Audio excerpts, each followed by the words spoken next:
Welcome, everybody. Welcome to the second rendition of Agitare Fishbowl. This is an event that's definitely in its incipient stages, but it's rapidly starting to take form, and we are excited about it because of a lot of reasons.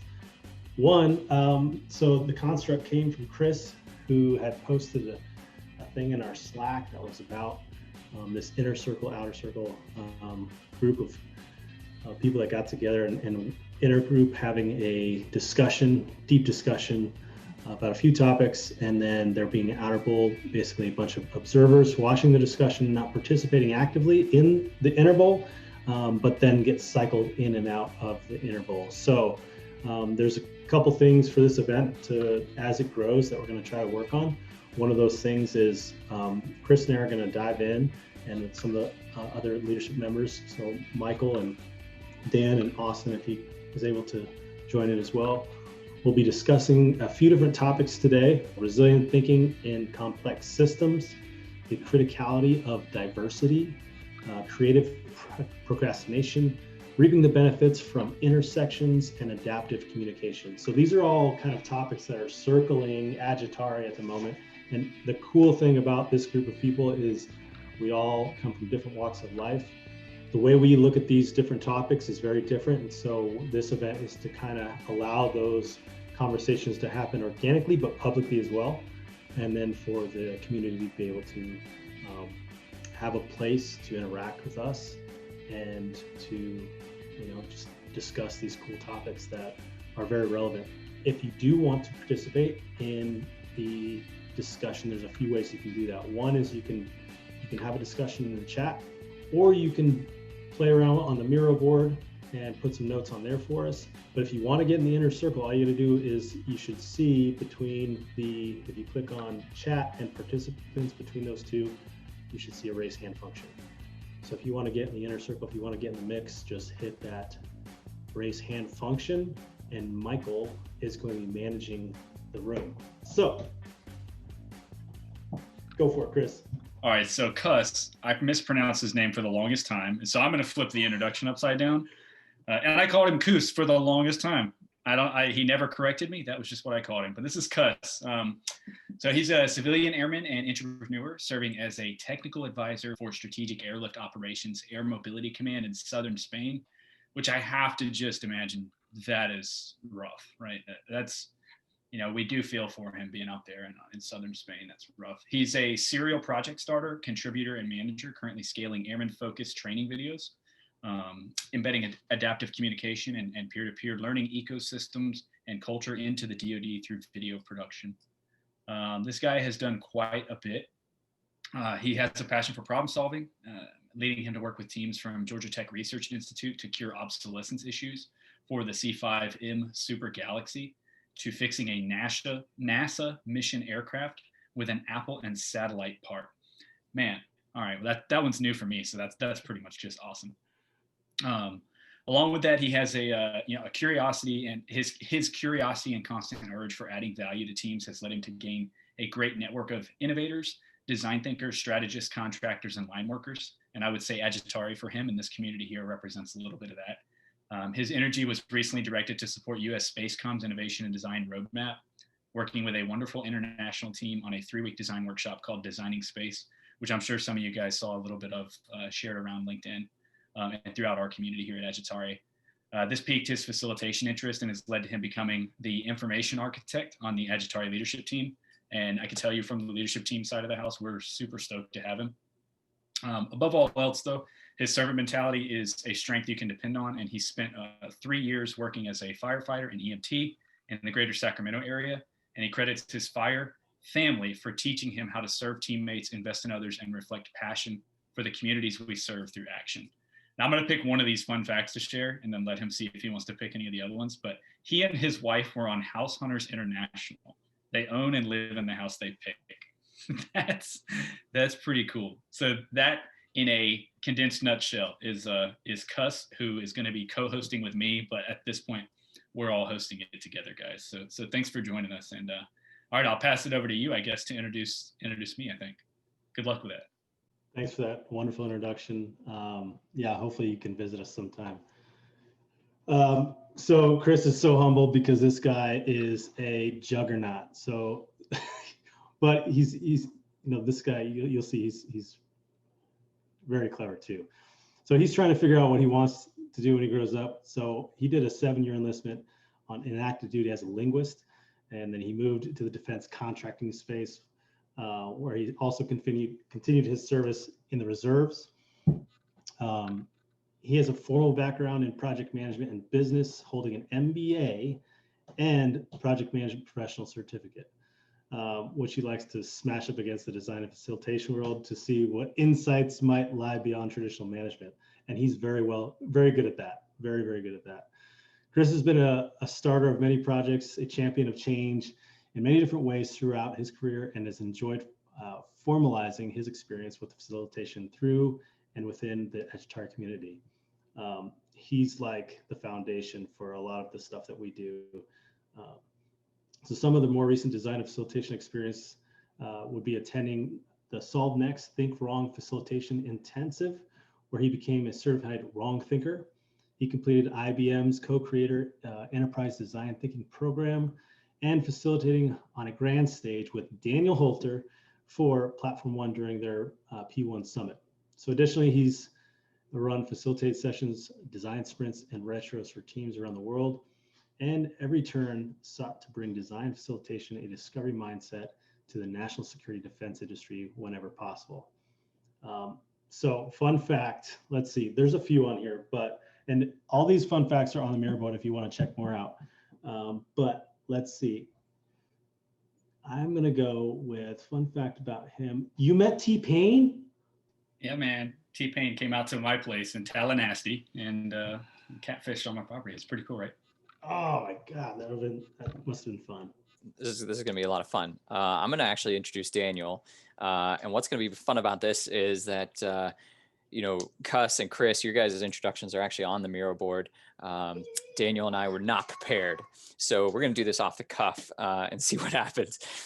So the Honorable Daniel is here with us. He's an active duty airman. He just got stationed at Air Force Cyberworks, AF Cyberworks, which is at the U.S. Air Force Academy, where he is going to be continuing his charge on pushing facilitation and design thinking sessions for the broader Air Force, which is going to be fantastic. He is the founder of Agitare, so obviously we are glad that he is here on the Fishbowl call today. And he is just the ultimate guru of and lover of facilitation, design thinking, human-centered design, really anything that connects technology and processes with the people that use them in order to further organizations, especially in the national defense space. So, yeah, no, thank you very much. That was a generous introduction. I think I'm a little bit embarrassed and intimidated anytime anybody calls me a guru, because I have to keep clarifying that I'm also very much an amateur at these methods, right?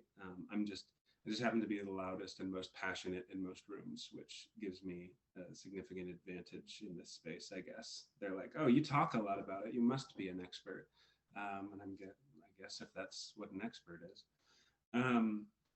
The other thing I would add is that I just recently joined Air Force Cyberworks, which is a problem-solving organization within for Air Force PMOs and units across the Air Force and Space Force, actually.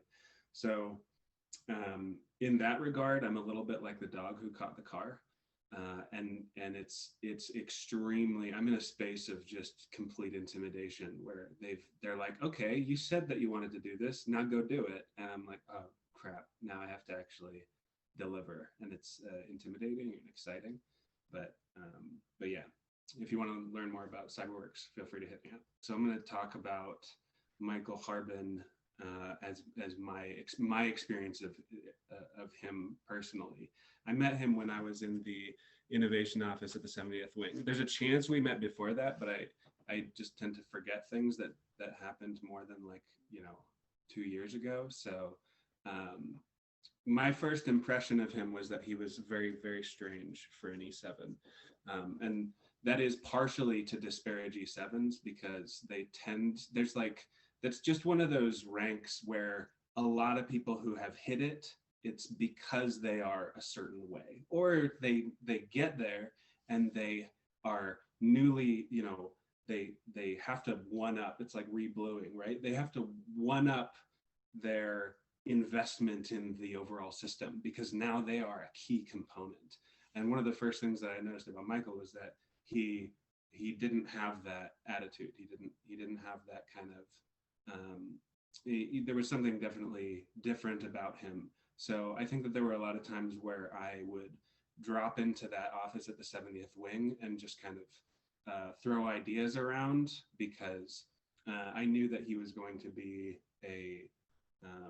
I knew that he was going to actually listen to my experience as a junior NCO, and he was going to have some interesting ideas about who I should talk to next. So I'm really excited that he has continued to be on this journey with us as we go through the whole innovation thing. He was at the 70th wing in the innovation office where I was after I left. He was leading that shop for a while there, and they kind of continued the good fight in the face of some pretty serious obstacles, and I think that speaks a lot to his. I think that speaks a lot to his character. Just being able to operate that in that environment and then walk away still optimistic about pushing innovation. Now he's at AFPC in the innovation cell, which again, you're kind of in the belly of the beast there, right? You're like, you are in the midst of that system, but you maintain that attitude of, you know, we can change things, we can improve things. He's always reaching out to me like, what can we do about, you know, I've connected with somebody in AETC. What can we do to do innovation with AETC? What can we do to improve innovation at AFPC? And you know, his kind of passion for this stuff is relentless, and that is exactly what you need in the Air Force. We need more people like Michael. So that's kind of been my overall impression of him, and I'm really happy to have him on the team. Thanks, Daniel. I'm super excited to be here. One of the things that I really keeps drawing me back is kind of the whole reason you founded Agitare, right? To create this community of other facilitators around the national defense space that are really just, you know, like you said, you feel like an amateur at it, right? We probably, a lot of us do. Anytime a lot of us lead anything, right? A lot of imposter syndrome goes on. So I love the fact that what we're creating here is a community of people that can just come in and say, hey, I want to try this. What have you guys experienced? Or, you know, is this something that I could do? Or just try it and see how it works and get some feedback. And that's what we're here, is to support each other and keep pushing forward on making a difference from a different perspective. So I love it. I'm happy to be here. Miss if we didn't introduce Austin. He's on the call, but he is driving. He's unable to probably respond, right? But he is another member of the Agitare leadership team. I just wanted to give him a shout out. You know, I actually met Austin when I hired him into the 70th Wing Innovation Office. So he and I go back a little bit of ways, a little bit of personal connection, but I have been amazed at how he has just taken to this community and this idea of innovation and facilitation, human-centered design and design thinking, and gone above and beyond. And he really tries to push the envelope on theories of how do we do these things. And he reads, you know, these expert books and researches and says, you know what, I think I could do something a little bit differently that actually works for my particular situation in my case, and comes up with his own way of doing things that a lot of us in Agitare that are just sitting around looking at it going like, that's amazing. That's really awesome. Like, how did you do that? Like, you're like super smart. So like we are glad that Austin's here. Even if he can't respond, I just wanted to give him a quick shout out. Thanks for the shout out. I appreciate it. Yeah, this is basically what happens when a really creative person finds a place that enables them to be creative. That's kind of my whole journey here, is me feeling like I can create and finding things that are worth dealing with to create around. Cool. Well, let's get into the first topic, which is resilient thinking in complex systems. So what inspired me to actually bring up the resilience thinking piece is reading Team of Teams. If you follow through the Team of Teams on the Miro here, or sorry, the example that I have that says, so what do we do now? You'll see that I have the page number reference there for Team of Teams. And it introduced myself and Austin to a book called Resilience Thinking, right? And it's a lot more ecological and ecosystem focused, tied into how humans interact with nature. Its big thing was offering a different way of understanding the world and a new approach to managing resources, embracing human and natural systems as complex entities, which is something we really struggle with at times, is understanding and seeing the complexity that's at play, not just in our own interactions, but in our interactions with the things around us, with the world around us, and with nature. And so we wanted to take that for these purposes to kind of take it as a topic and see what else might be there, right? So the book Resilience Thinking is by the scientist and science writer, Brian Walker and David Salt, if you ever get a chance to check it out. And there's just a lot of good stuff about complexity that sent me down many, many rabbit holes, kind of thinking about how we go about trying to control systems. Naturally, that's just our response, is to want to control systems, and what that can actually do to degrade. And so what I put on the Miro board, but I'll talk through it as well. The way resilience thinking introduces what is not resilience thinking is thinking of it from the human perspective of how we as humans are optimizers. We love to build efficiencies and drive home super effective and efficient ways to do things. And we do that by breaking things down into their systems, their parts, and their pieces, right? So we take business, finance, our schedules, chicken farms, the ocean, the wind, whatever it is, we like to break down the aspects of that system at play to its pieces so that we can maximize our benefit from it, right?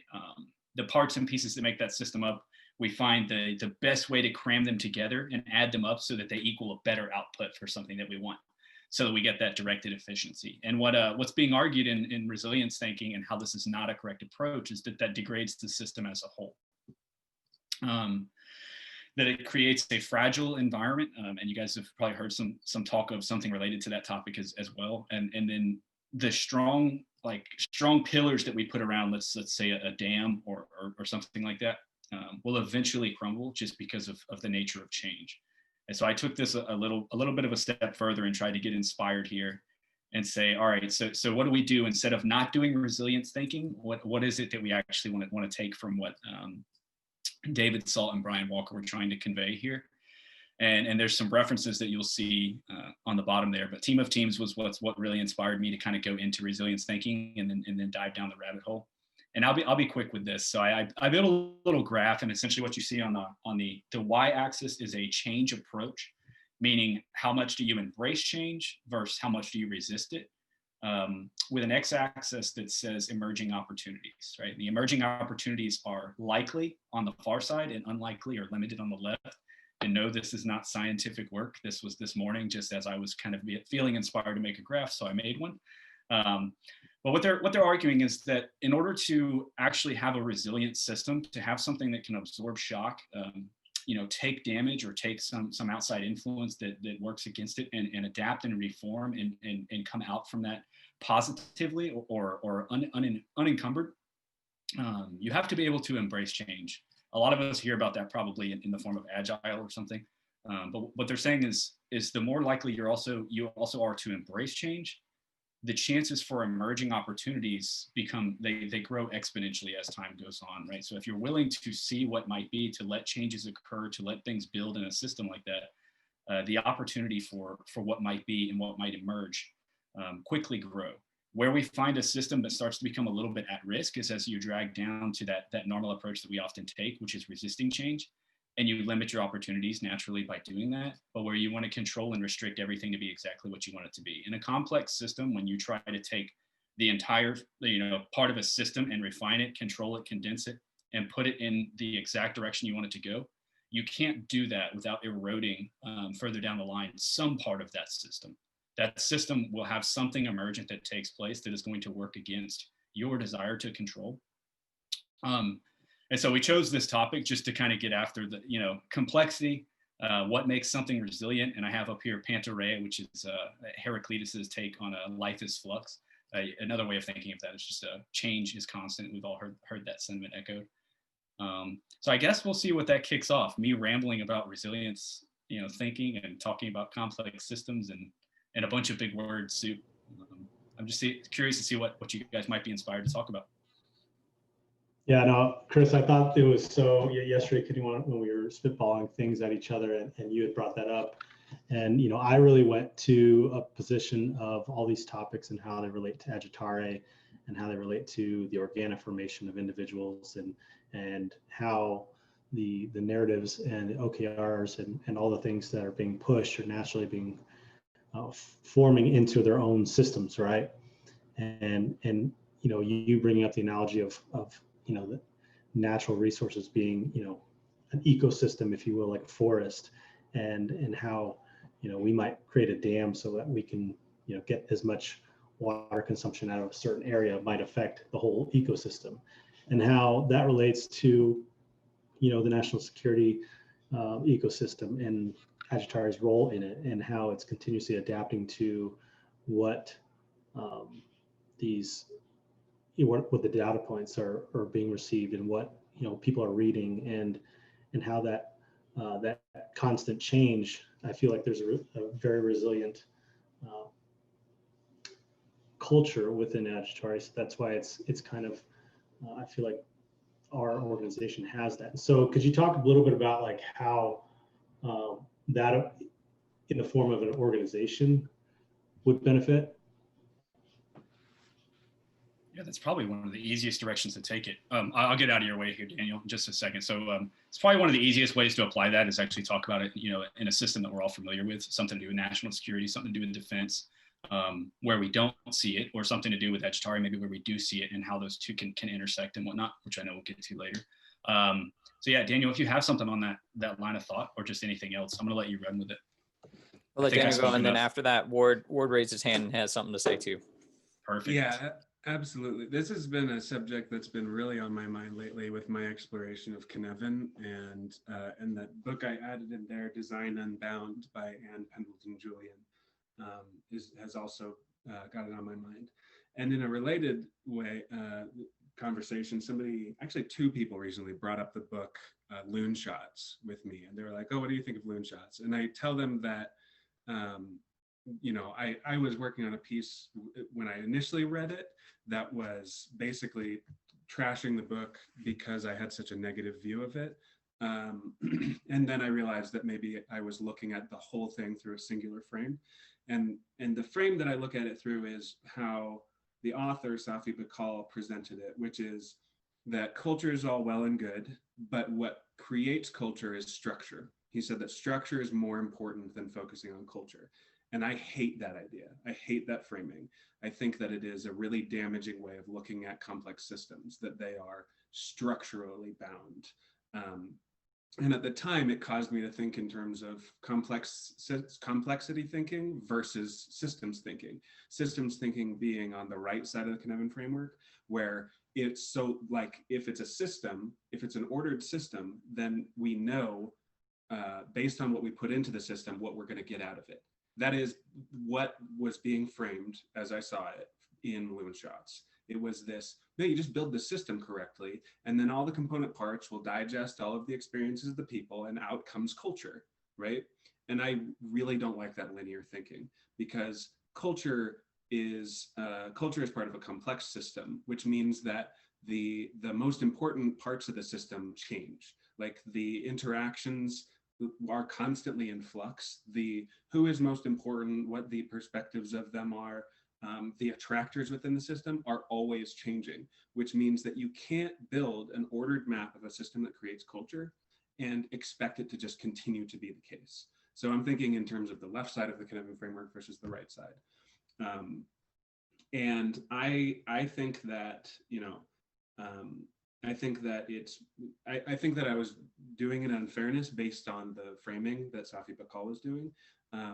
I think that there is a lot of really valuable stuff in the book Loon Shots, and I just have to go back in there and recognize that that was a sales tactic he was using for the book, and not necessarily like, it shouldn't completely negatively color everything he says in there, because there are some good analogies in it, like the whole phase transitions thing, which I think can be applied to complexity thinking. So the whole, one of the other aspects from Cynefin that I've been thinking about a lot is coherence at multiple scales of the effort. Like one of the things that actually Austin brought it up, being a creative person in this culture, in this system, in this environment is really difficult, and most of them leave. So the larger system not being aligned to the individual identities of people is a weakness of the system. It means that we It reduces our heterogeneity. It means that we have more people of one type, fewer people of another type, and we need more of those people, which means we have to adapt the larger system to be capable of coherence or alignment for those other types of people. So we always have to be asking, who's in the room? Who are we including? Are their voices, is the larger system reflecting their identity and their perspectives and their voices? So I added a couple other things in there, but those are two things. It's that coherence at multiple scales.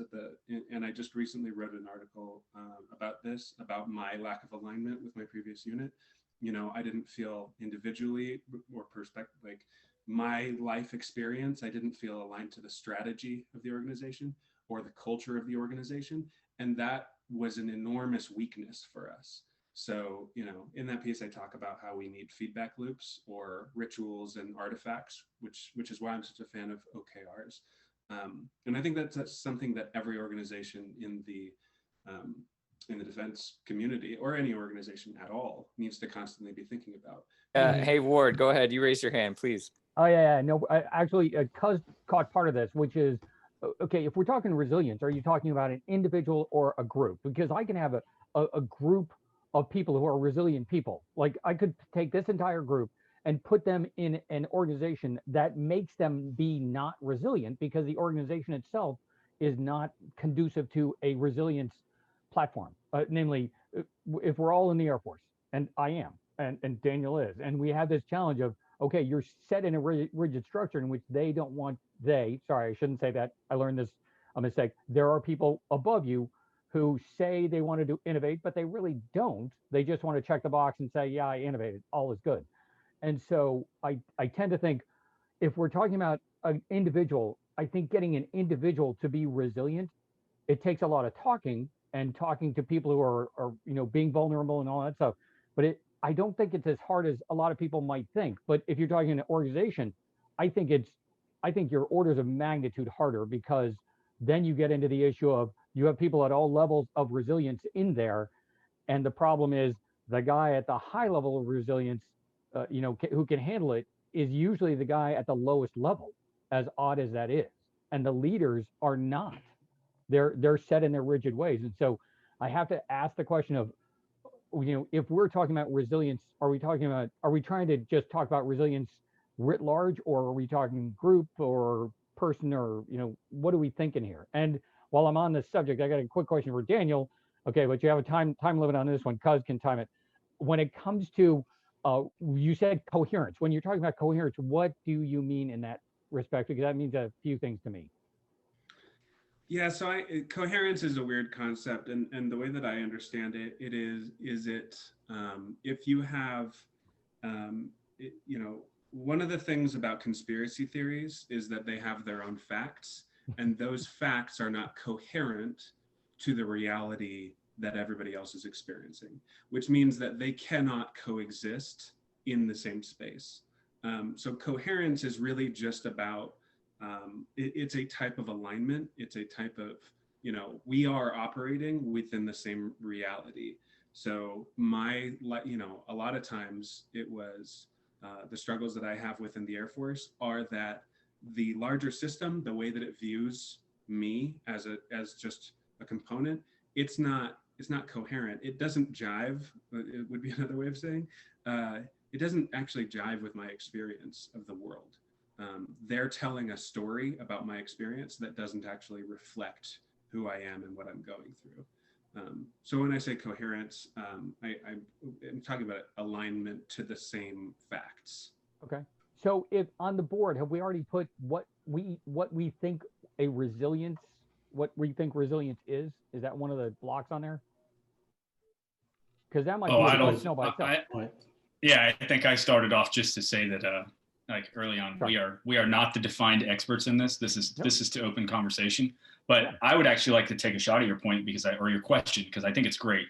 And I think the answer is yes to all of them. This is individual, this is group, and it should also be something you consider at the organizational level. And I would say each of those have their own layer of complexities, right? We're complex systems in and of ourselves as people, just as individuals, as what we experience, what we see, what we go through. I'm kind of reminded here of the some of like what Dave Gray wrote in Liminal Thinking, but I guess what I'll stick with is if you have seen Superstore, and I saw this recently and it got me to thinking, right? There was season 4, episode 22, and it stuck to me because it was Employee Appreciation Day, right? And what I saw in this scene play off, and it was just the first 5 minutes of the scene where all this occurred. The organization, so we'll talk about the organizational level, right? The organization came out and said, we're doing an Employee Appreciation Day. The group of employees at the store itself, they were offended by that or confused at first. What is this thing? Why are we doing it? It just so happened that the organization decided to do this thing, which you would argue an organization would do a stand down day or something you may have heard of, right?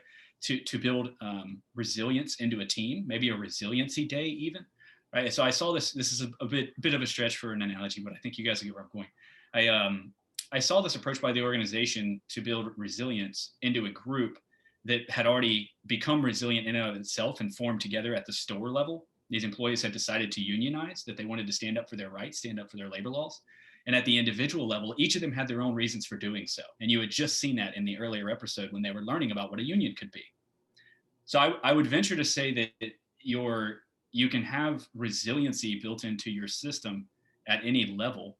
It's just understanding that what level you might be operating at, right? So if I'm at an organization and I think that I'm going to show up and do an Employee Appreciation Day, for example, and I'm going to solve resiliency across this massively complex organizational construct, not understanding what's taking place with the groups, not understanding what an individual might be going through, assuming that I'm fixing the problem from outside, you're really doing yourself a disservice. And the reason I bring up Dave Gray there is because one of his references, even though it's an individualistic reference, was, and I think I have it on the Miro board somewhere.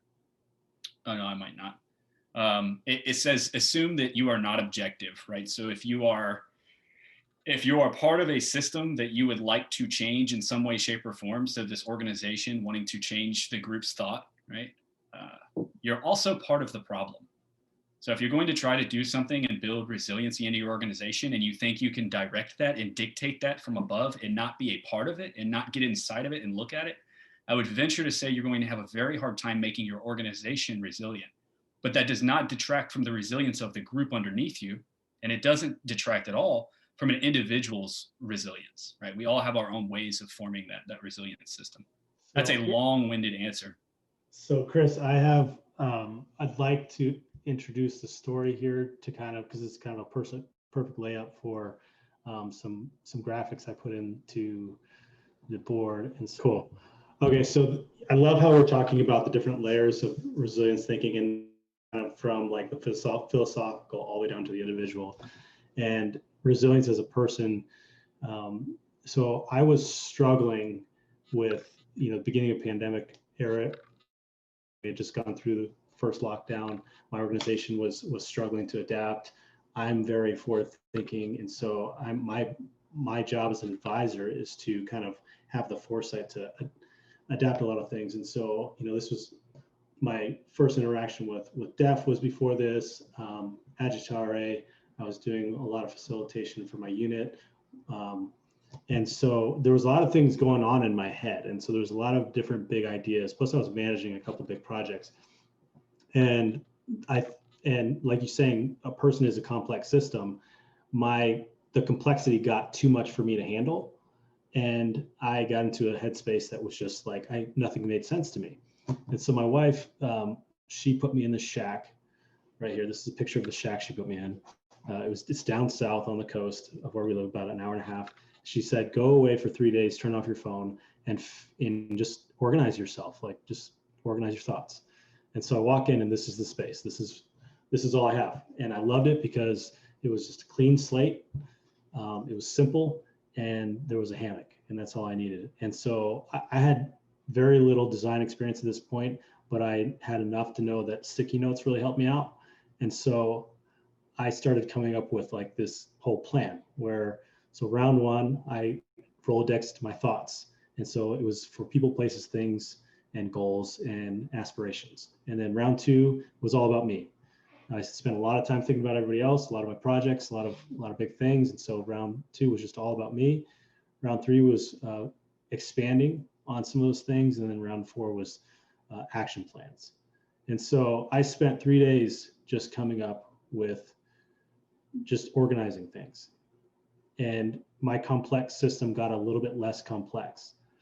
And so I would say that after that 3 days by myself, I was definitely in a space where I could be more resilient, because I figured out the pieces, like you said. I just like you said here, where we break down the system. So I'd like you to talk about originally what you went into with resilient thinking and how we break apart the things, the components, and we try to get the best outcome for that complex system. What advice would you give me if the day I walked out of that shack? What was the last part there, Cuss? I missed you as you were dropping the share screen. So basically, as I walked out of that shack and I had all my complex thoughts organized, what advice would you have given me as an individual? Oh man, I would have asked you how you managed to pull that off. Like that's phenomenal. Going somewhere, shutting your phone off for 3 days and reflecting in and of your own space. I would ask you for advice on how to do that. But I guess, tying it back to resilience thinking, you made a comment that is really interesting to me, because I disagree with it entirely. You said that your complex system became less complex. I don't think that's the case. What I would argue, and I would love to hear your thought on this, you embraced the complexity, right? You sat down and understood all that was around you and made it okay to adapt to it. You made it okay for there to be complexity here in this lane, complexity in this lane, things that interweave and interconnect. You spent 3 days coming to terms with this is reality. Change is constant, right? Pantare, life is flux. This is a normal everyday experience that we have. You became okay with that, and what emerged from that was a better understanding of your complexity. Not necessarily, in my opinion, that your complexity went away, but I would say that that's where you went from being somewhat of I wouldn't call, at the time, a vulnerable system, but you were in an at-risk system by not fully understanding and kind of being resistant naturally to change. That in embracing it further and actually taking time to understand yourself and your complexity, you moved forward, to me, into a resilient space. All right, I see Daniel just wanting to cut me off and go ham. Someone set the timer. I got you. Yes. So what I'd say happened there is you were in the Cynefin state of what's called the aphoretic or the confused state, and that's the middle. And I haven't talked about that really at all in any of my stuff. But the confused state means you don't actually know what system you occupy. What you probably did there was you took an action, which is kind of what you do in chaos, right? You took an action which allowed you to break things down into their component systems. Some of those are complex, some of them are complicated, which means you could come up with a series of steps that you're fairly certain are going to result in ameliorating some kind of concern. Some of those systems might have been complicated, some of them might have been complex, but what you did was you separated out that you were in a confused state, which, there's multiple systems always going on all the time. And then you broke down what are all the things that are happening, and you broke them down into, here are the larger aspects of them. In the complex systems that you're dealing with, those larger aspects are centers of gravity or elements that you need to modulate. And those action plans that you came up with, those are hypotheses for what might work. So what I think, one of the most valuable things that you're describing there is a ritual, right? It's a ritual wherein you turned the information in your head, the confusing, chaotic information in your head, which is always dealing with new inputs. This is why you need rituals that take you out of the system. This is why you create a bounded space with facilitation, where we're going to step outside the action right now. We're going to get out of the whitewater. We're going to get out of the river. We're going to pull the boat over to the side, and we're just going to talk about all the things that are going on right now and which of those are ordered systems, which of them are complex systems. For the complex, we come up with hypotheses. Here are some actions that we can take, and then create a feedback loop. Based on the response we get in response to those actions, we adjust course. Here are the complicated systems, and we can basically come up with a series of steps to ameliorate those things. So one of the most important things that I think you did was not, it's not just complexity. It is complexity, but it's also chaos, and it's also complicated. And one of the most important things you can do to start out with, to achieve coherence, is to figure out what are all the systems that we're dealing with right now? Which of those can we create an ordered system to deal with? Which of those do we need to come up with an action plan to, that's just hypothetical that we're going to iterate on? And then the next steps are just, now we can just take actions. So mostly when we're in that confused state, we're just reactive and it feels like chaos. And that is not a place where we can make any sense of anything. And this is why facilitation is so important, is because you need to create bounded, safe environments to make sense of all the systems that you're trying to navigate, in order to ever have any hope of coming up with coherent plans for any of them. Yeah, hey, this really reminds me of something that that Daniel harped on a lot in our early days of Agitare, and in understanding facilitation and why a lot of us, love it, and why we're here and why we do what we do. I'm sure some of us have been to an offsite or some sort of day where we're like, hey, we're going to go do this thing today, and that's our focus today, right? We all showed up and looked around at each other and didn't have a clue what we were doing, and kind of sort of, meandered around the topic, but really at the end of the day, nothing was accomplished. And Daniel likes to talk about the importance of structure of some kind when we're doing these types of things. We can't just, throw it all on the table and try and, make sense of the chaos. We love facilitation because it gives us a chance to provide some of that structure and different exercises and things to make sense of what's going on in the complexity of the system. And as this whole conversation just reminded me of that, and I like to tie it back to facilitation in terms of what we do here at Agitare, and the understanding of different ways of providing that structure for people, but also the art of being able to respond to the complexity that might come out of one single particular exercise, and how do we take that group into the next in some sort of structured way that helps them facilitate the conversation and the dialogue as they go forward. Hey, I'm going to pause real quick. We're about 25 minutes into this topic. I just want to let everybody know. So there is going to be a recording of this event, and we are going to produce it, put it on YouTube, and then kind of an organic formation that's happening in the Pacific. Somebody that's very active in the Agitare community is going to be hosting a watch party. And this is kind of something that we're going to be doing in the future to include people that are outside the time zones that are stateside, and allow there to be more inclusivity to people that are very interested in design, very interested in the community, very active, but are a little bit displaced. And so we're going to try to do what we can to support them in any way. So one of the things that we're doing with this Fishbowl event is we were recording it, we were going to produce it, and then they, in the next week or two, are going to be hosting a watch party. And so all of these topics, they're going to be discussing a little bit further, commenting on, critiquing us, all of those things. So if you're watching this in a week or so, we're thinking of you, and thanks for tuning in and taking our topics to the next level. All right, Chris, are you ready to get us kicked off on criticality of diversity? Yeah, absolutely. Because this is one that aligns, I think, to our values as well.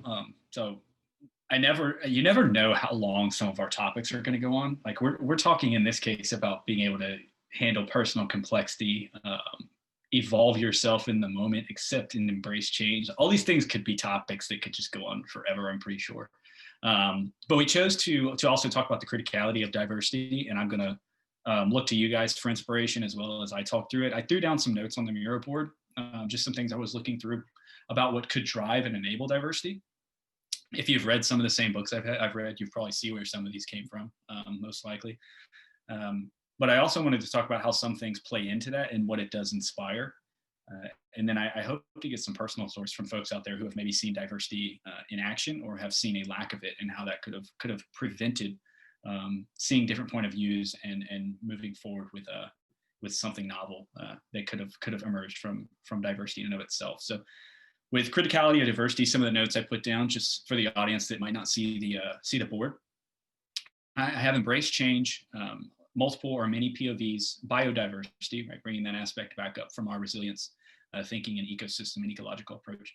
Bottom-up interactions are able to emerge. That's something that's echoed as well in Team of Teams, and it's not related to diversity, as you might imagine, but it's related to diversity of teams in the sense of how they approach problem solving, how they approach getting after war and conflict. And I really like seeing that through that lens as well, because it's something that weighs a lot on the NatSec and the defense industry.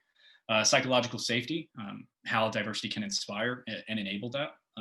Evolution, or in some cases, some might argue that to mean emergence. What might disrupt the path we've been on and the status that we've been approaching it with, as we all look through a lens the same way. How could diversity inspire a very welcome shift from that normal path we've been going down to see what else might be out there.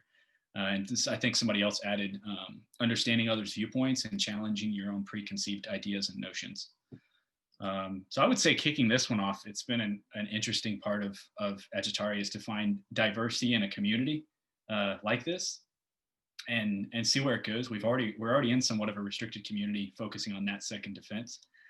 So I'm really inspired by, Agitare and the people that are around the community and that interact with the community and how they approach diversity. And I see Austin has a hand raised, and Daniel can't find the button. So I'm going to just open the topic up. You guys Daniel had his hand raised talk first, so we'll let Daniel go ahead first. He beat Austin to the punch, and then we'll follow up with Austin. This is something that has been on my mind for my entire career, because I always felt different. I always felt like I was not coherent with the culture. I was not aligned to the culture.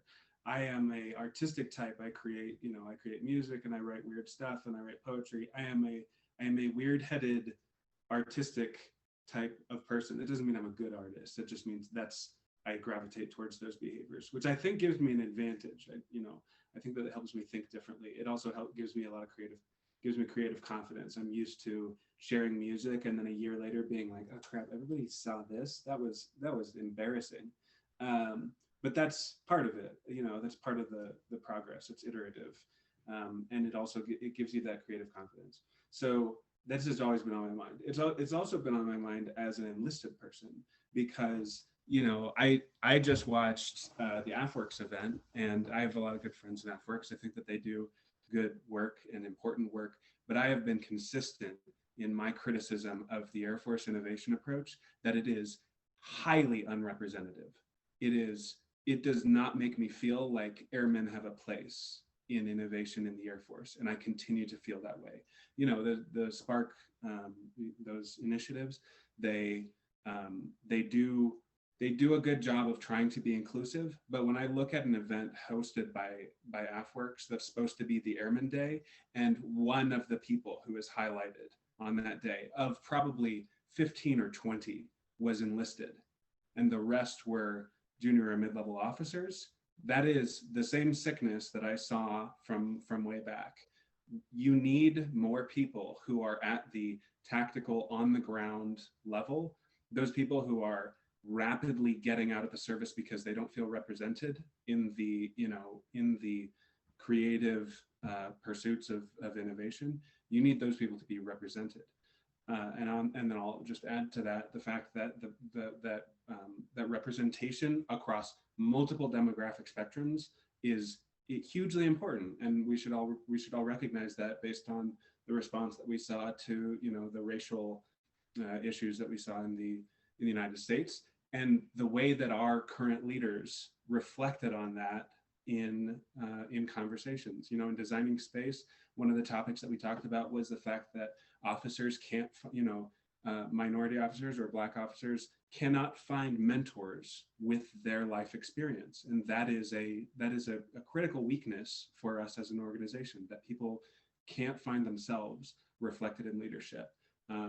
Obviously the Air Force is making great strides, and it is wonderful to see Black and minority representation in our leaders, but we still have a significant way to go, based on, if you listen to those conversations with Black airmen and with airmen of minority demographics that have been going on since the death of George Floyd. It's hugely important issue, especially when it comes to the issue of innovation, because of that diversity of viewpoint, diversity of background increases our ability to explore unknown and adjacent possible. So I'll leave it at that. diversity has become like an increasing priority for me, and I was happy to see it reflected in Agitare values as we generated it. I have been in military innovation circles for, we'll say, about a year. And in the Air Force innovation side, I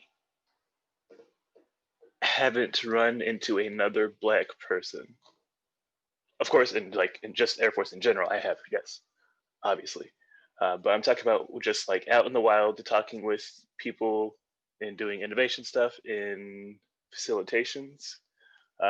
You have to look really hard to find a person of color, even not even just a Black person, but any racial minority. You have to look astoundingly hard, and it's reflected in our different graphics of the Air Force. In one of the Agitare channels, I threw up, I think it was in our Things to Read channel, I threw up pretty current demographics on you know, racial demographics, among other things, and it's astounding. To find myself as one of the only people of color in a lot of circles is exactly the reason why we don't see a lot of people of color in higher places. We don't see ourselves reflected in leadership at some levels. Obviously, we have a diversifying higher leadership, but between that higher echelon of leadership and you know, your junior enlisted, there is basically a desert of representation, or it's just very non-connected, which in either case is a problem. And so I've made it a priority, an increasing priority as a Black person, as a Hispanic person, to be that person, like to be that lone minority in some cases in that circle, being that person. And for better or for worse, for me, as it feels emotionally, I think there is benefit for me having been there, which, you know, it sucks to be the only person, but as long as I'm there, I can at least have some degree of confidence that whatever is being generated isn't coming from the strict lens of, you know, a couple of white folk. No offense to white people, by the way. It would be the same problem if it was just a bunch of Black people, and white people can do the same thing. So I'm not, you know, ousting any particular group. I'm saying that the way it's currently set up, which we could talk about systemic problems in a completely other time, but the way it's currently set up is the fact that the demographic that makes most of the decisions at a lot of levels is a predominantly white male perspective. And not only that, but a cis white male perspective. But the Air Force isn't ready for that gender conversation either, so we'll pass on that. But the point is, gender is an increasingly, or diversity is a completely emerging importance that we need to get a hold of, that we're allowing lip service on with no visible action towards. I think one of the things that you're bringing up that really kind of relates back to my experience with facilitation and kind of the things that it does to groups of people is that one of the things you kind of mentioned that I didn't really think about, because is the fact that you have the perception, or you have the experience going through our grappling with diversity, and now as we pursue a better place as an organization, or as a people, as a culture, you have that perspective going forward. And some others who are maybe white males in leadership don't have that perspective, but want the same thing, right? And so that might look different. And so if we're talking about diversity and the criticality of it, it seems to me that it is almost critical, and it kind of goes against the end goal, right? Because the end goal would be that we would have 100% inclusivity and diversity in our groups. And what does that look like, right? But if we didn't have your perspective, how would we get there? If we didn't have that drive, how would we get there? It's kind of like what drives the boat at this point, what creates that urgency. And so what I think what really helps and drives me too is because, I've been very, very active in those conversations recently. In the wake of George Floyd, my brother and sister-in-law are very, very politically active, and I'm very in tune with them.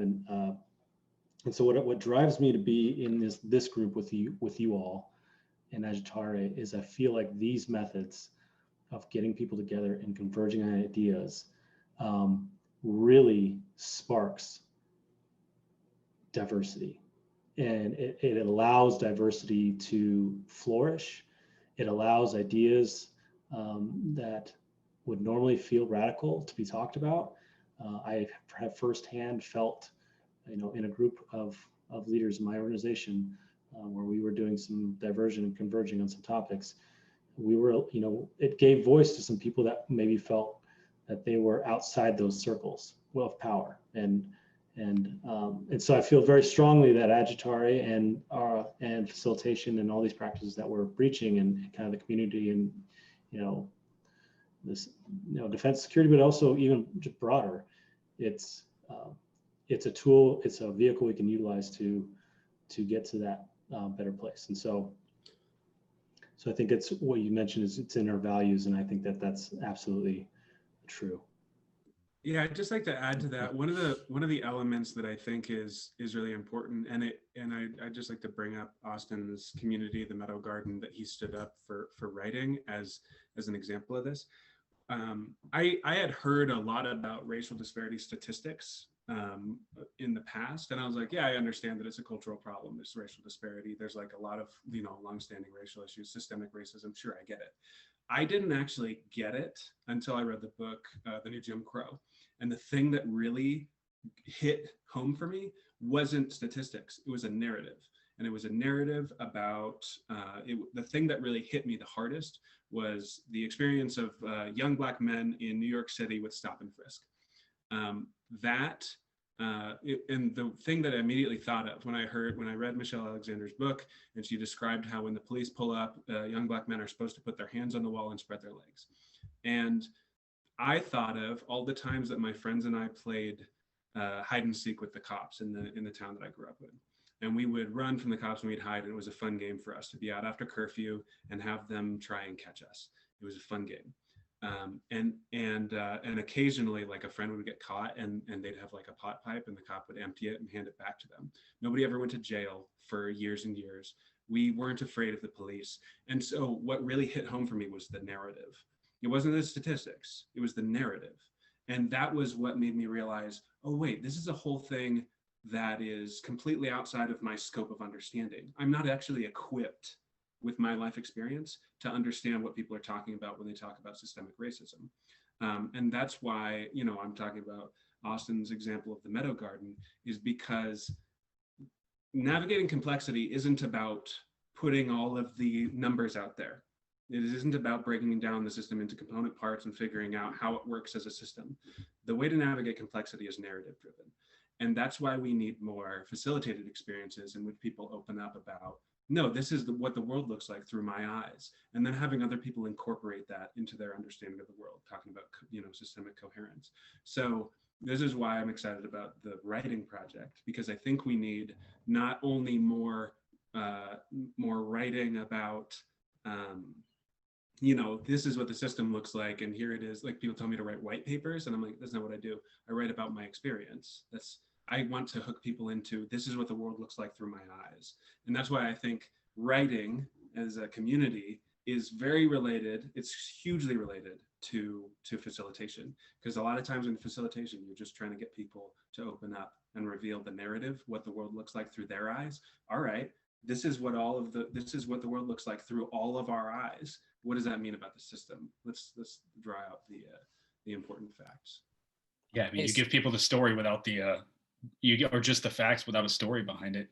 you're giving them nothing but a thing to form their own beliefs around with their belief system. So Yeah, I think that's great. exactly. They need those stories and narratives to understand more. No, I wanted to pass it over to Lauren. Actually, she had a good question in chat, and I wanted to give her a chance to explore that, talking about diversity. We've got a good mix here in the group of civilians, enlisted officers, contractor. So this is a good topic to explore, I think, for us here, talking about diversity in the national defense space as far as the DoD and the military. So Lauren, why don't you go ahead? Yeah, thank you, Michael. So just for context, I'm an intel officer in the Army for 7 years. And 2 months ago, I started a brand new position at the 101st Airborne Division as the Deputy Innovation Officer. I came in with no job description, no, just kind of a general intent. And, in this last 2 months, we've developed at least an initial launch of our division's innovation program. And with that, I've noticed it's more challenging than I had anticipated to recruit the participation of captains and below. We've gotten a few lieutenants. We had one specialist who just absolutely has been crushing it. Incredible. And but we'd like to see more of that. And so I just kind of wanted to open the question of how might we try to recruit more diversity, especially in a division level. There's a lot of people and we have very few innovation officers. I'm the only one who's full-time. Most of them are part-time. I would like to take this one real quick, guys. And Ward, make sure you write your question down. So I don't know how to solve this problem across the DoD and the national security space. That is just straight up not something I know how to do. I know what we did here with Agitare, and I know that we did it consciously because we challenged the idea. And I know one of the members that is on the call right now, I'm not going to call anybody out, but forced us to acknowledge it and then decide what we were going to do as a community about diversity. Were we going to keep going down the same road and be and look exactly how you would expect an innovation organization to look currently, or were we going to purposefully choose to do this differently? And I would like to think that we're still attempting to do that, honestly. It hasn't been hard, but we had to make a conscious choice as a leadership team and as a full-blown community that diversity was a value and that we would action on that, right? And so we've chosen to attempt to do that, but we also don't stop talking about this issue. Even if we get it perfectly right here with Agitare and we have the most diverse group you've ever seen and we've got all the equations lined up just right so that it equals a good look for the outside community, we refuse to stop there because that's not the only industry we've chose to attempt to serve as a community. And your question kind of gets to the heart as well, I think, or at least I think the team would agree that's here, to kind of why we chose to do what we chose to do and why we chose diversity as a value. Yeah, I just want to add a question to that question, which is, one of the things that I rant about the problem with innovation cells a lot, and it is that they generally are owned by leaders who get to say the priorities of this innovation cell are the strategic priorities of the organization. And the strategic priorities of the organization are owned by people at the 06 level and above, which means that people, the enlisted folks or junior officers even, why would they feel like it's relevant to them? Do they feel like the strategic, do they feel like innovation has anything to do with their personal experience, right? Or is it just in service of this larger systemic strategy? And mostly, I think that most military organizations fail to even create alignment between my actions as an E5 are relevant to the overarching strategy of the organization. This is, I always bring up OKRs, right? Strategic alignment. The things that I spend 80% of my time on, do they actually affect the overall mission or the overall objectives of the organization? I'd say we don't even do a good job of that from just day-to-day operations. And then you add in the element of innovation, so now you want to add time onto your day or do things outside of your normal tasks, which are, you have to check the box on. And people don't feel like it's relevant to them. And the solution, from my perspective, is to make the priorities ground up. Like, you want airmen or you want enlisted folks to want to engage in innovation, allow their experiences to drive the priorities, and you will get significantly more passion out of them, which is why those quality of life things actually do matter and are a fine thing to start with from an innovation perspective, because the first thing you need is participation. It's not overarching innovation drives strategy. If you don't have participation, then it doesn't, like, your innovation priorities are pointless. Well, I feel like your innovation priorities are pointless, and I'll just make a broad statement here due to my role. If what you choose to focus on and publicize and broadcast as your innovation effort doesn't align to a junior member's experience at all. So you've chosen to drive a narrative that what you're innovating for and what you're creating in this thing that you have dumped money into, if that doesn't align to anyone's actual pain points that you're supposed to be serving, I don't know how you fill a culture of innovation, much less embrace diversity. So Ward has got to speak at some point. Let's 30 minutes later. And then 30 minutes later. Austin would like to say something about this too. So Ward, go ahead first. Yeah, no worries. First of all, shout out to Austin. Love the writing channel. I've been writing like a fool. So thank you and damn you both at the same time. My wife I is saw like, that. "Where I'm are so you?" happy about it. I appreciate it so much. It's like 750 words a night. Anyway, but yeah, the writing thing is awesome. But I want to answer Lauren also, because this is super important to me. Part of the challenge here, and I wrote it in the chat here, is, and this goes back to what Austin was saying too. If you want to know when it comes to diversity and how things are handled, let's take that first. Diversity has a big issue of, okay, it's how do we answer the Air Force for diversity? Air Force, as far as I'm concerned with diversity, is checking a box. Best I can say, because they are trying to handle it. If it would just go away, I think they'd be super happy, but it's not going to go away because it's a problem. But they, in our building at least, they are specifically saying, oh, we're going to have classes and we're going to do, okay, that's not really fixing it. I think the way it's fixed is, and you all hit on it, having conversations. You have to have a conversation with someone who is on the other side of a conversation topic to actually start talking about, I don't agree with this, you don't agree with this, but we're still people and we'll walk away. And that rarely happens unless it is, and you guys said it, facilitated. And so the good thing about groups like this is we're across the board, when it comes to all the things you mentioned. Back to Lauren, let's talk about innovation. Innovation is huge for me. In my building, I have hit so many brick walls. It is challenging at best. And part of the biggest thing is the junior guy in the room, watch what happens. They go, we're going to put up Spark Tank. Not a fan of Spark Tank, freely admit it, because you essentially raise 3 ideas high, crush 99 ideas below it. Not a huge fan, I get it, but that's how we do it. And at least we're promoting some ideas, which is great. Okay, but the other thing is you get in a room and you say, and I've been doing this. As a matter of fact, many of the people on this call have been in these conversations. If you have an airman and he wants to put an idea, what does he do? I guarantee you, I have probably 200 airmen in my group, and they're like, I don't know. So some people would say, well, put it into Airmen Powered by Innovation, but no one tells you how that all works.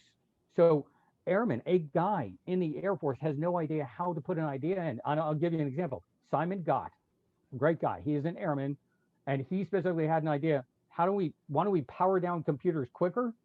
And it will save a lot of money, because the power consumption for a computer powered down is huge amount less.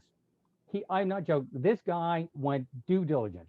He must have called like 8 different groups to try and just get them to do a pilot. Give me 8 machines that I can do. And finally it was shut down. And I will tell you this much, it makes me sad, because I have not heard from him in like 8 weeks. And he was like, every week we would have a meeting. So you're crushing a guy's ideas. And the other thing is, the culture is definitely not there. When it comes to leaders, I have had Kaizen boards, right? You write your ideas up on the board, and I have had leaders walk right up there and go, that's a stupid idea. Bad answer. And I've had, and that's more than one leader. Actually, I have 4 different ones. That's a stupid idea.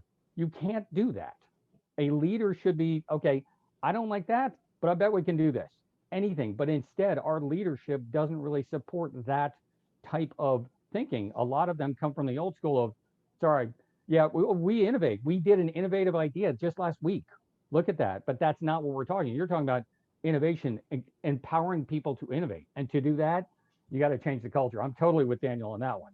I'm out. Yeah, thank you. I Look, mean, and that was a great point too about that was a challenge that we had anticipated is so we have kind of an online ideation board. It's on Ensign. It connects to our website. So actually, if you want to check out our website, you just Google EagleWorks. That's Eagle and then WERX. So people have asked me the question, well, what if a soldier posts an idea that's just completely not viable? Yep. And I said, that's I'm sure at some point going to be the case. But even if their idea isn't viable, the problem that triggered it is going to be. And so all we have to do is bring them in, and then anybody else who's interested in that particular problem set, and do a design sprint, right? And then they bring that together, and you could still tell them like,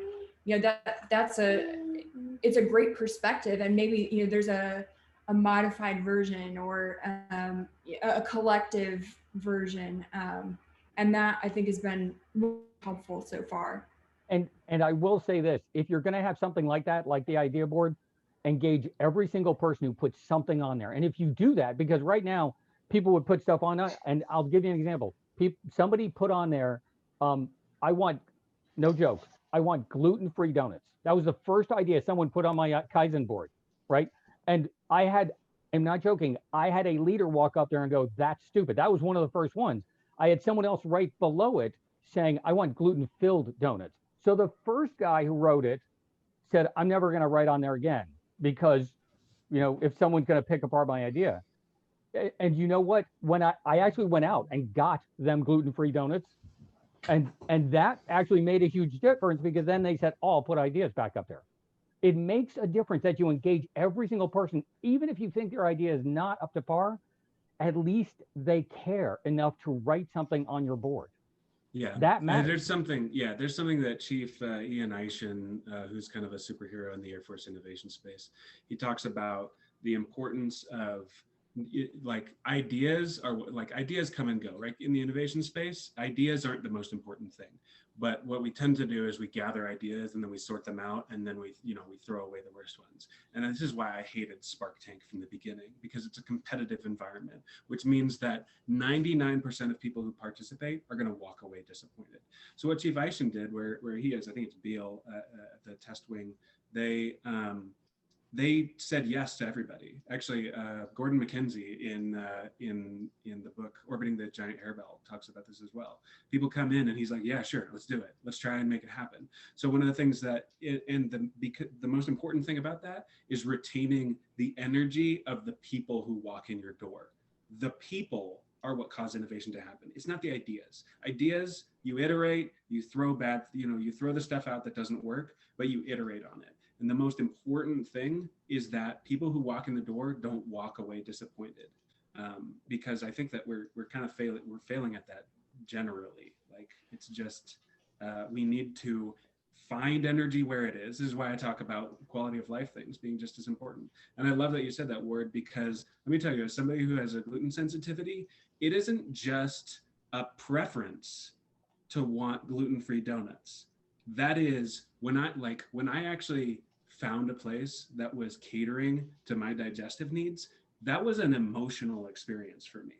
People who don't have issues with dietary concerns don't understand. It is part of not being reflected in the world around you.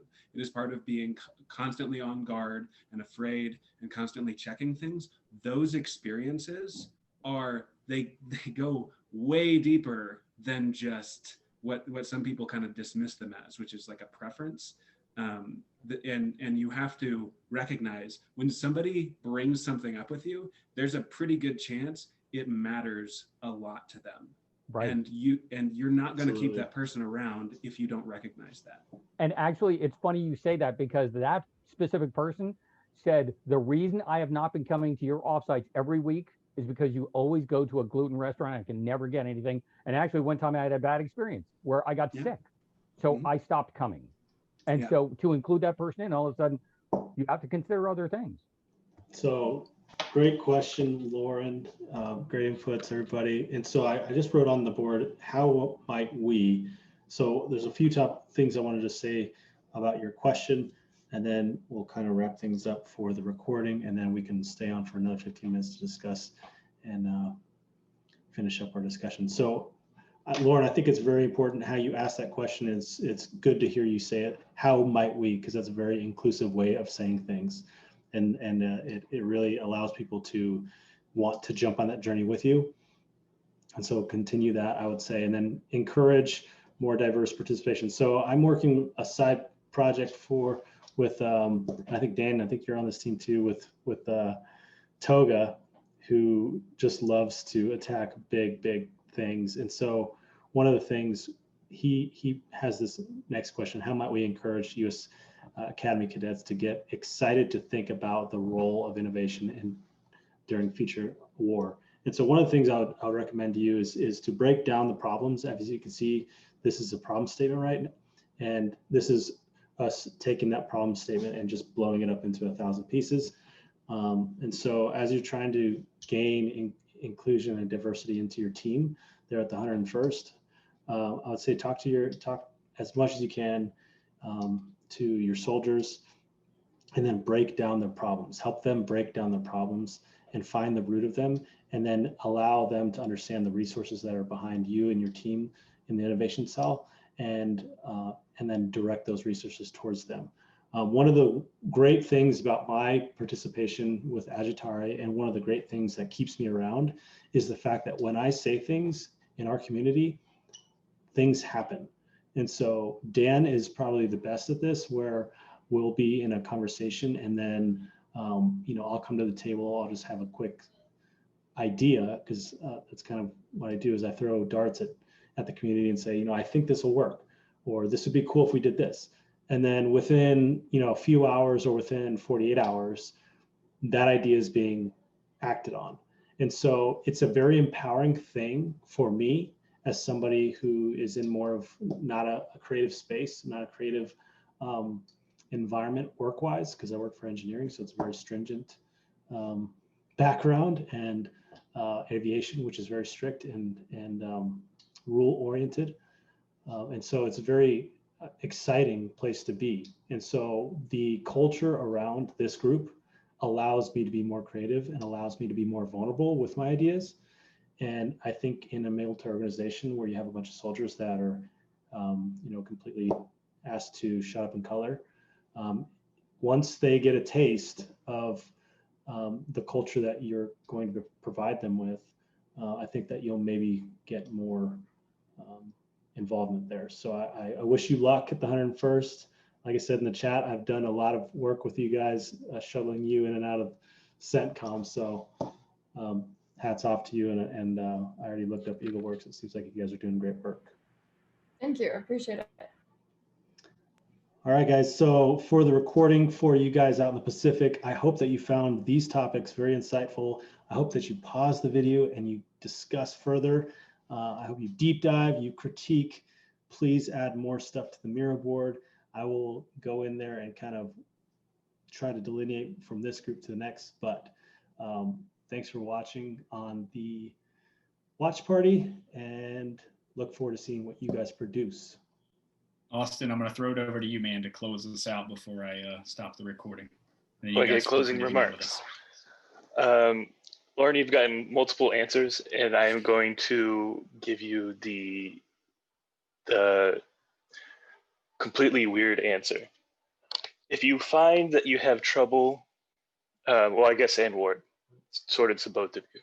If you find that you have trouble with leadership in terms of getting ideas and people evaluating those ideas as dumb, try reframing the problem as just getting problems from people, right? Because getting problems from people is much more tangible to leadership than getting their ideas. Not that their ideas are not important, because they are. Their ideas are certainly important. But if you can frame it as a way of like, hey, let's storm about these problems, so give me all your problems, where then in a way that, one, it serves as sort of a casual ethnography about the problems that people are having within whatever organization that you're running it in. 2, it might help you combine people who have similar problems together.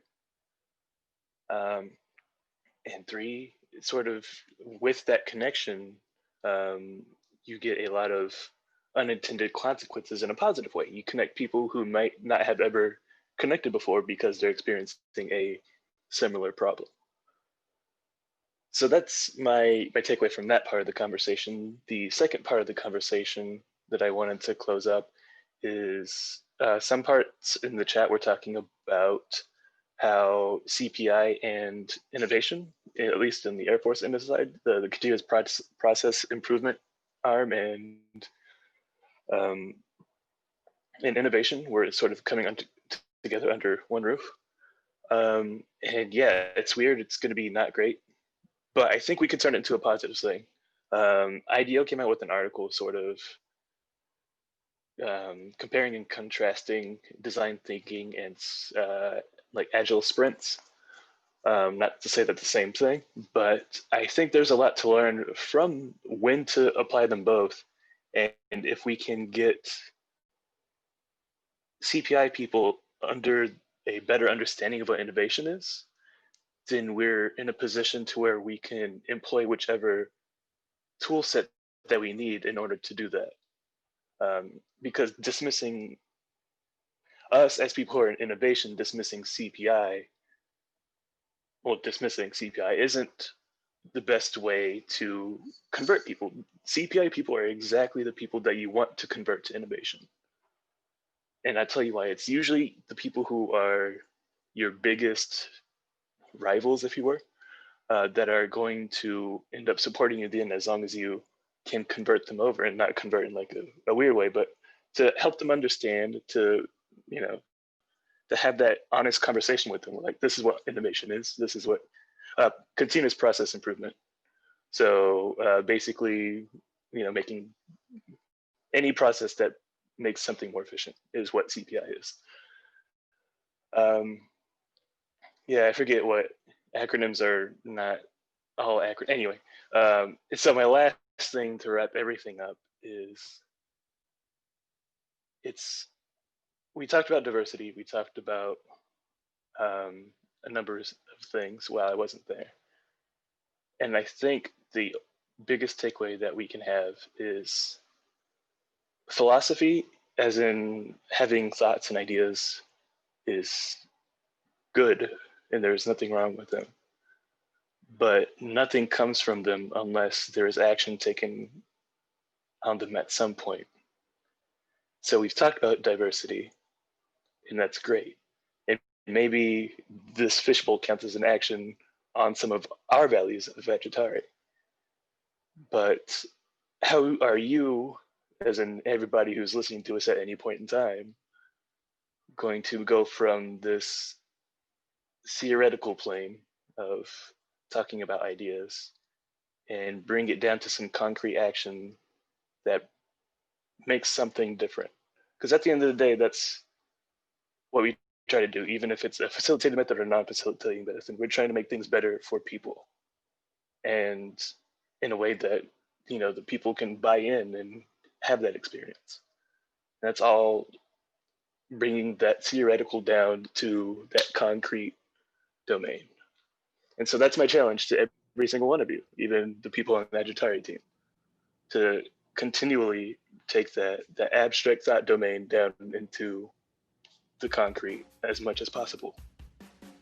And that's how I'll close. Austin, that was fantastic. I love that we leave with an actual way to go about our day. And thank you all for participating.